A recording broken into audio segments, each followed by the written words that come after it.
Ok. El nervio mediano es un nervio que discurre en el túnel por encima del tendón flexor del dedo índice, ¿sabes?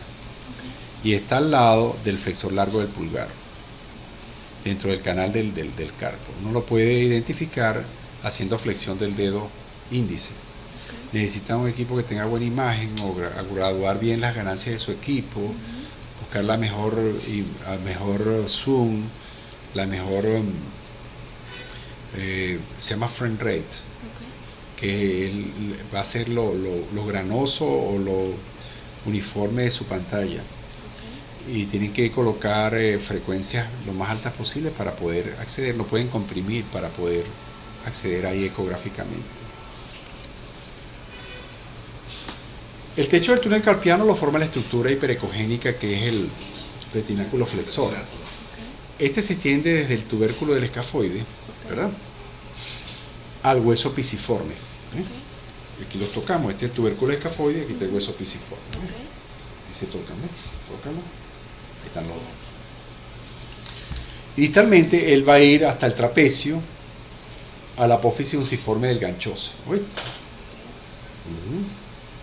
Aquí está el pisiforme. ¿Ves? Esta es la parte proximal. Toca aquí el pisiforme. Toca. ¿Ves? Okay. Y el ganchoso es este que se siente aquí. Okay. El tubérculo del escafoide está aquí. Okay. Y el tubérculo del trapecio está aquí abajo. O sea que el túnel del carpo es esto que está aquí. Okay. Todo esto que está aquí. La anatomía normal varía según la zona que estudiemos. Las superficies óseas se visualizan como líneas hiperecoicas blancas brillantes. Sus referencias serán esenciales para situarnos y poder realizar un análisis cuantitativo del nervio mediano. ¿Verdad? Entonces tenemos un túnel carpiano proximal y distal, ¿se acuerdan? Okay. El proximal van a ver el hueso pisiforme y el tubérculo del escafoide.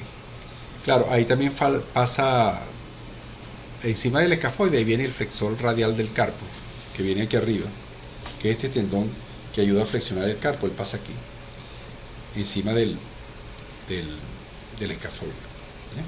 Pero el escafoide está acá, el pisiforme que está acá, ¿de acuerdo?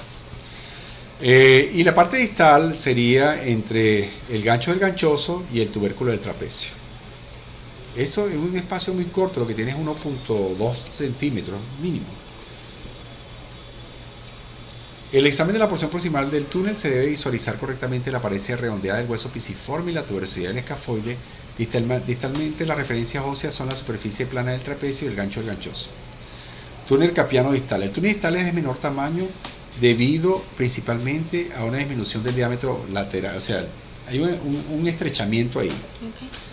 El ligamento transverso del carpo o el retináculo flexor está más engrosado y tiene un trayecto más rectilíneo que a nivel proximal. Okay. A ese nivel los tendones son difícilmente diferenciables porque están amontonados dentro del pequeño túnel. El nervio mediano se visualiza como una estructura fibrilar fina con un anillo hiperecoico, representa el perinegro. La forma del nervio cambia durante su recorrido por el túnel. En la parte proximal se visualiza como circular, en la parte central es ovoide y en la parte distal es elíptico en su transcurso. Nakamaichi y Tachichana observan que cuando se explora todo el nervio a través del túnel del carpo, este tiene una configuración como en reloj de arena, como una cabeza, cuello y cuerpo, más o menos así, ¿ves? Como un reloj de arena. Entonces un poquito más, ¿verdad? Acá es más redondeado y aquí es más elíptico.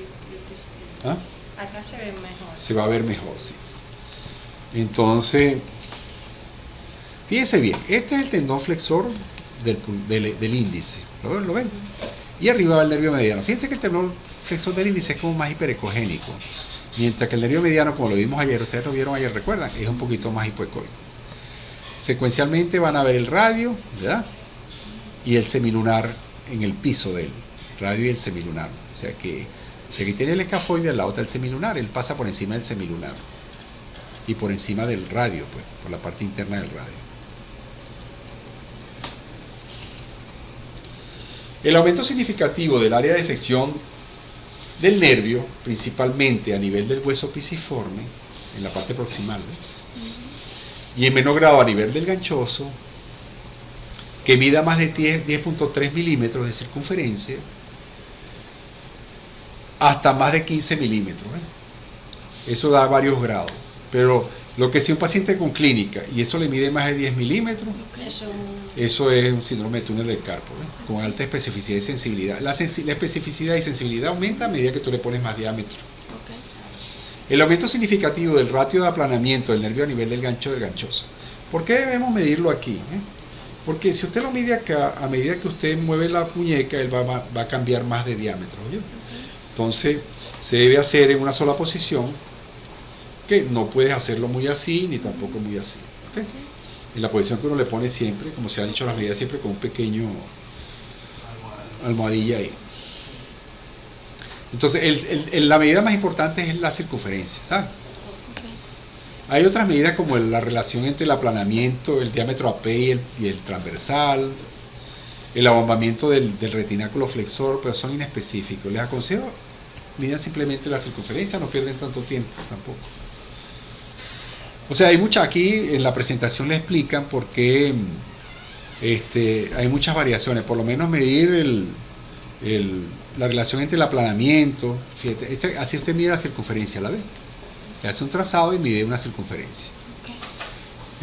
Diagnóstico ecográfico del síndrome de túnel del carpo en una mujer de 43 años.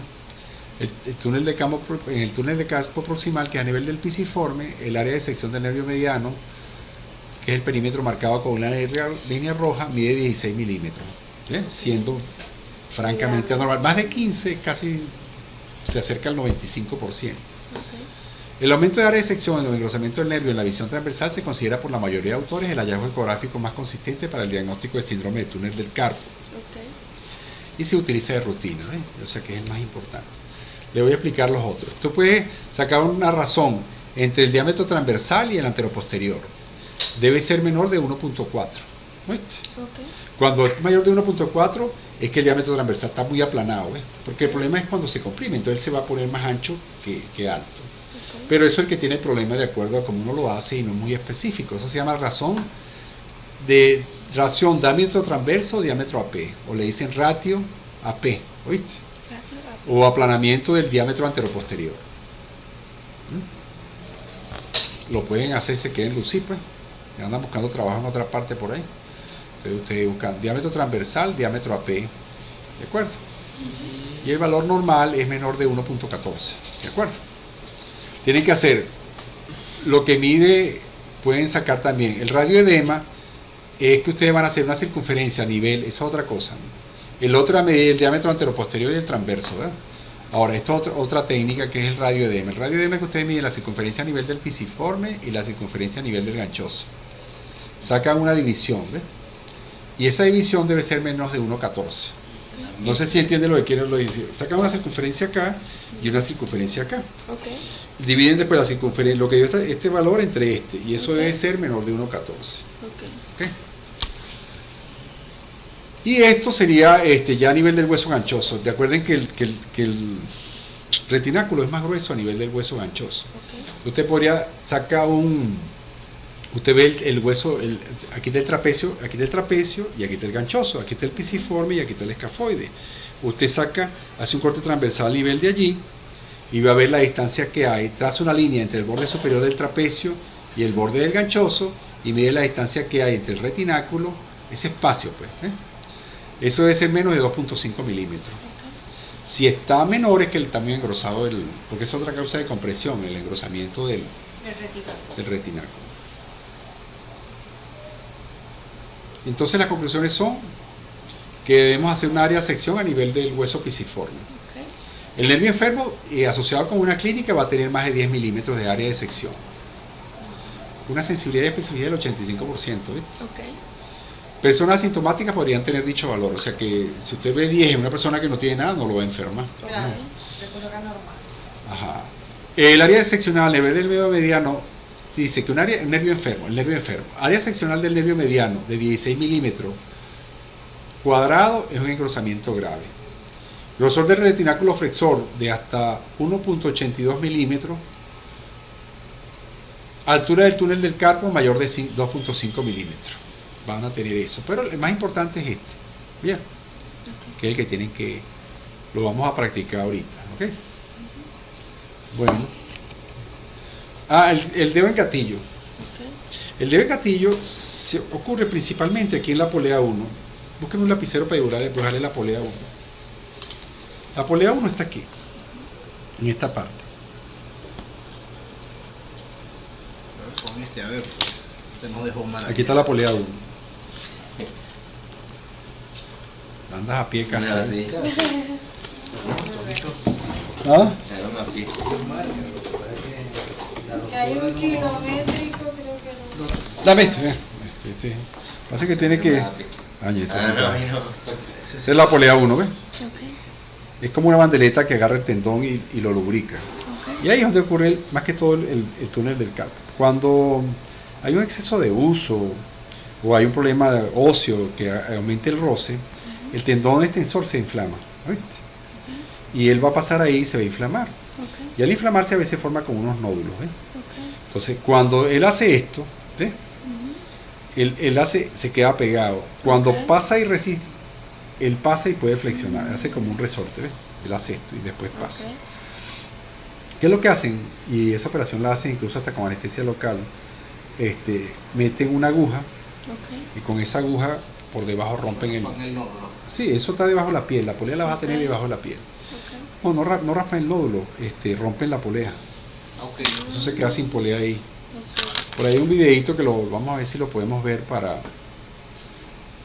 Engrosamiento de las caperuzas, ¿oyeron? Las caperuzas causan fracción y edema y atrapamiento del tendón flexor que puede formar nodulaciones. ¿Ves lo que pasa aquí? Aquí está la polea 1, la que yo le decía, fíjense dónde está, ¿ves? Y entonces el tendón, sí, en la metacarpo falángica. La metacarpo primera falange, por lo general es ahí. Sobre todo en este dedo, en el medio y el meñique, donde pasa más frecuentemente. Ahí es donde se engatilla. Ahí es donde se engatilla más. Bueno, eso es todo, ¿verdad? Vamos a ver qué más vemos por ahí.